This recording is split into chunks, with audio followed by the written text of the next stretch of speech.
बिस्मिल्लाहिर्रहमानिर्रहीम। अस्सलामुअलैकुम। सऊदी हुकूमत की जानिब से पाकिस्तान के लिए एक अहम तरीन एलामिया जारी हुआ है, जिसके मुताबिक पाकिस्तान के लिए नए वीज़ा सिस्टम शुरू कर दिया गया है।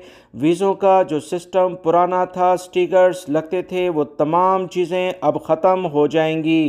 ताज़ा तरीन क्या अपडेट है वो इस वीडियो में आपसे शेयर की जाएंगी। इससे पाकिस्तानियों को काफ़ी फ़ायदा होगा।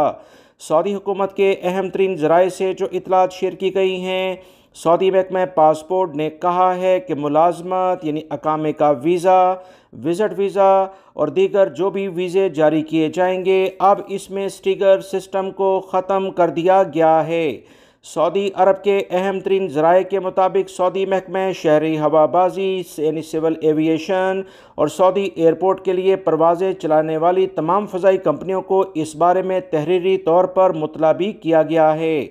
सऊदी महकमा शहरी हवाबाजी ने कहा कि पासपोर्ट पर वीज़ा स्टिकर की बजाय अब QR कोड के ज़रिए तमाम तर वीज़े जारी किए जाएंगे, जिसके बारे में तमाम कंपनियों को इतला दे दी गई है। पासपोर्ट पर वीज़ा स्टिकर की बजाय अब ये तमाम चीज़ें दर्ज की जाएंगी। सऊदी अरब के अहम तरीन ज़राए से जो इतलात आई हैं कि QR कोड के ज़रिए वीज़ों को मुयस्सर होने का, यानी कि ये असल हैं, कहीं जाली तो नहीं, आसानी से पता लगाया जा सकेगा। सऊदी महकमा शहरी हवाबाजी के मुताबिक इससे पहले जो स्टिकर्स वाले वीज़े थे वो मुयस्सर रहेंगे, वो ख़त्म नहीं होंगे, मगर नए वीज़े अब स्टिकर के लिहाज से जारी नहीं होंगे। सऊदी शहरी हवाबाजी ने नए निज़ाम पर अमल दरामद के हवाले से बाकायदा तफसीलात भी शेयर कर दी हैं।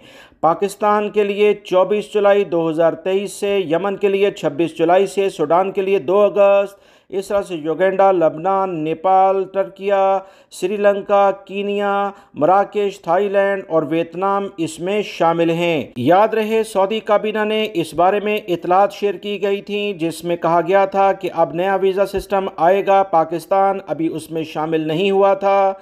इंडिया के लिए ये वीज़े जारी होने शुरू हो चुके थे। अब पाकिस्तान के लिए भी मुलाजमत यानी अकामे से मुतल्लिका विज़िट वीज़ों का नया सिस्टम मुतारफ़ कराने वाली पॉलिसी पर अमल दरामद शुरू कर दिया गया है।